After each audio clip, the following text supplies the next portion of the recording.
What's up, you guys? You are back to my channel. If you're new, I'm Steph David Kalawai. I'm so happy that you're here, taking you back to bodybuilding check-ins, my official Gymshark versus Lululemon versus Bombshell versus Take Life Further athletic apparel review, and then mom life, which is always a roller coaster, and training. So excuse me, I keep going down, up and down. I just want to make sure I get all the notes. So first and foremost, I am wearing Take Life Further pants. Let me just break it down. If you're new to the channel, I shared that I'm generally a Lululemon Align person because I love the softness. I love that it's snug. Some people think it's too soft, but I've been using Align Lululemon ever since I was pregnant the first time, and my hack was to go on Poshmark to get it because it's a little more affordable. And then I talked about Gymshark, which I love the stretch. It's super stretchy. And then I was gifted Bombshell top bra and pants, and Take Life Further pants. This is their seamless line. So I don't think there's a clear winner. I'm gonna give you the continuum, okay? Lululemon Align is my staple. I love how soft, flexible, but secure they are. The Bombshell clothing is one step snugger than Lululemon Align. It's warmer. I love it. I was very impressed by the bra because I talked about last week how my boobs, obviously still breastfeeding, they're not the same shape, they're not the same size. And the Bombshell bra was able to stay on while I was running. I didn't have to tuck anything in. And so I loved that about it. I would say Take Life Further, what I'm wearing right now, is one step snugger than Gymshark. So if I wanted to go thicker than Lululemon Align, I would wear the Bombshell. If I wanted to go snugger than Gymshark, because obviously, right, my body is changing from postpartum, sometimes depending on how inflamed I am, the Take Life Further pants are a little more or less comfortable depending on how bloated I am. So if I was like, okay, soft, Lululemon Align, Bombshell, thicker, and then Gymshark, super soft, super stretchy, tons of give, Take Life Further is one step snugger. And I just think overall, it's just good to know your arsenal, your continuum of fitness apparel. If there are any other brands you think I should check out, please drop them down below. So that was my whole thing. I did wash them. Only time will tell. I'm gonna give you guys an update on these clothes in like 3 months from now from the wear and tear of the gym, just because washing them one time is not, I just don't think it's helpful to you guys. But overall, I'm pretty happy with the Bombshell Snug, impressed by its bra. I shared a little bit last week that the Take Life Further bra was too flexible. It just was, I don't even wear it just because it doesn't secure them in place, especially running up the hills and training. So that's my kind of overall review for athleisure, athletic wear. This has been a pretty hard emotional week. Last week when I checked in with my coach, I had a bit of just a mental, not a breakdown, but I don't like to complain a lot in general, and this week was the first time where I really admitted to my coach, like, I'm emotionally struggling between the trip to Oahu, the different changes. So my show was postponed. It was supposed to be July 6th, which was 20 weeks out from when I started taping, and they pushed it 2 more weeks back. It's not super different. It's just when you're type A and you're kind of like, okay, this is the deadline, and then you have to shift everything. That was one. And I do believe in numbers. So like, I can be really flexible when it's just 1 or 2 things, right? So my 11-year-old requires me to be really flexible because of his game schedule and co-parenting with his father. My baby, my 8-month-old, it requires me a lot of flexibility because sometimes he sleeps, a lot of times he doesn't.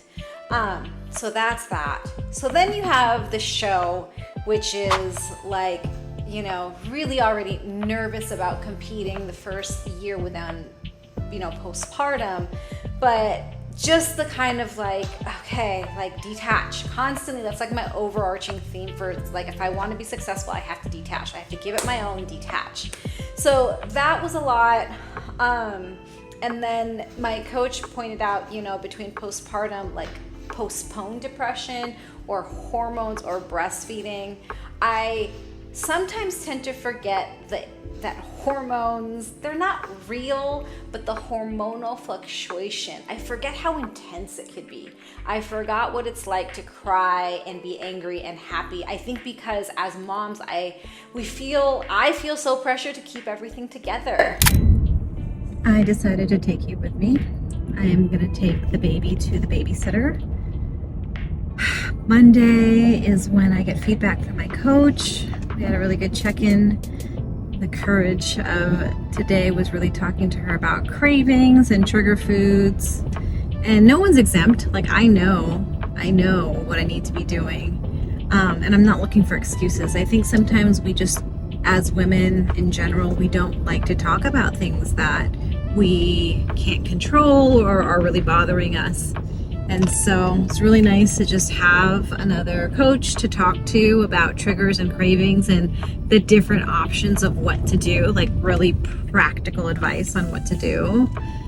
And I just feel 9 million times lighter because I think also there's so much shame in this conversation of like, oh my gosh, I have cravings, eating, food, emotional eating. What do I do? What do I not do? So just sharing that with you as I let it go, as I drop off baby and gear up for this training session. Like I can't unravel. I can, but I really can't, or I can, but the most optimum time to do that is when I drop off, you know what I mean? When the baby's sleeping and all these things. And so I'm just sharing with you that this week was really hard. I tried to capture some videos of moments of me refilling my cup, such as sometimes the only break is, you know, the second leaving the gym, drinking my smoothie in my car, in the 2 minutes before I pick up the baby. And I really have to make sure that I soak up that time, because if not, like if we don't bookmark that we refilled our cup, we forget the cup was kind of refilled. Right? Like that's the thing, like most of us are conditioned to remember the bad. So I really have to train myself to embrace and bookmark the good, because good things happen all the time. I just feel like many of us are so exhausted that we forget. So that's one. This week, like I struggle with anxiety, and I believe that like depression is really the relationship and thinking about the past, and anxiety is really like too far into the future. And this was the first week in a long time I went there. I think I need to settle down, and I'm journaling a lot more and spending a lot more time off social media. And it's because my anxiety went so far ahead of me. It was like the date of the contest changed, and then suddenly I was like, oh my gosh, you know, for my son's birthday, I won't be able to eat cake with him. And like, I don't know if you guys ever just teleport to like the future of all these like declarations of like this, well, if this changes and this changes and this changes and then this changes and then this means this. And it was so awful. I was probably 85% away from typing to my coach like, okay, please continue to coach me, let's not compete, based on that one change, because I declared that this changed mean all these other changes. And I'm just being really honest with you, because I think in the world, it seems like so many confident people just like go and they're just, you know, they're just confident. And I'm gonna let you know that most confident people have processes, either have coaches, have systems to go from, you know, very data-driven decisions to like listening to what they believe deep down inside, but also juggling the doubt and the rational mind, right? And that juggle is so real, and I don't do it well alone. So I'm just letting you know, I had a good talk with my coach, and she was able to remind me of choices, and that, you know, even just checking in with her, I was able to catch myself and say, oh my gosh, I'm way too far forward.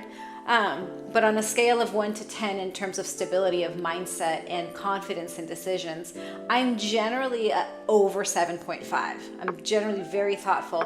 This was the first time in a long time I was like a 6.8. And when I say 6.8, 6 and below is when I start making life changes, because I think that my family is a detriment. But my family wasn't. I just was afraid. I was afraid, and fear really came out. So no, still competing. Late July, haven't taken myself out of it. In terms of help, so that was the other thing, my other fear, and like, it was like, oh my gosh, I can't do this alone, right? It snowballs. I can't do this alone. I feel alone. And then the one thing was like, well, either tackle this fear or get help. And the truth is, guys, I'm terrified to ask for help. I have a babysitter who watches the baby when I go to the gym twice a week. She's my former student. I absolutely love her. Baby is at another babysitter right now who is down the street for once a week for a longer period of time, because the babysitter, my former student, watches baby only when I'm at the gym which is like a little over an hour.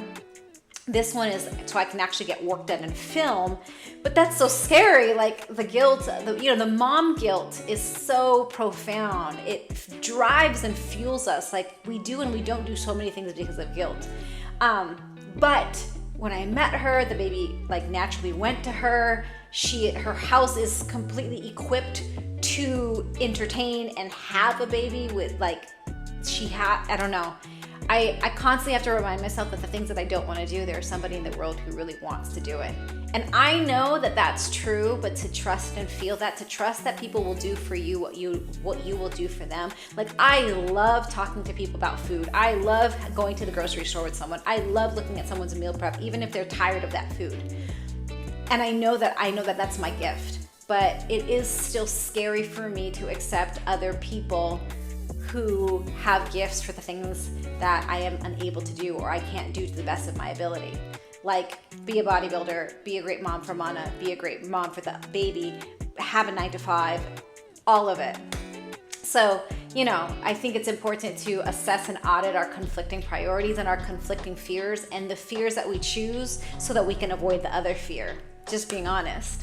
And then last but not least, I'm just gonna share that I'm gonna celebrate. This was the first time this week that I really just appreciated our quiet moments. I don't talk much about it because it's painful, but co-parenting, my oldest son is not home a lot. And it's not because he's with dad, he's with soccer. His soccer program is an hour away, so he's in the car a lot.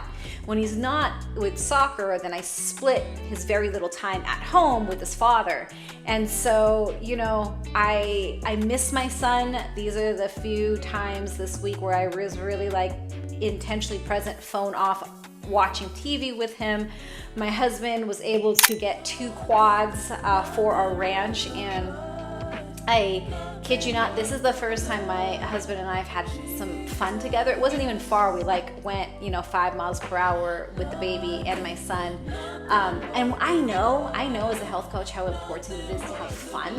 But in terms of the logistics, the mathematical calculations of inserting time to have fun without planning it is so much. And so I feel so grateful that this week we were able to go out, we were able to go ride, we were also able to secure tools for the ranch that we need because it is just an ongoing project.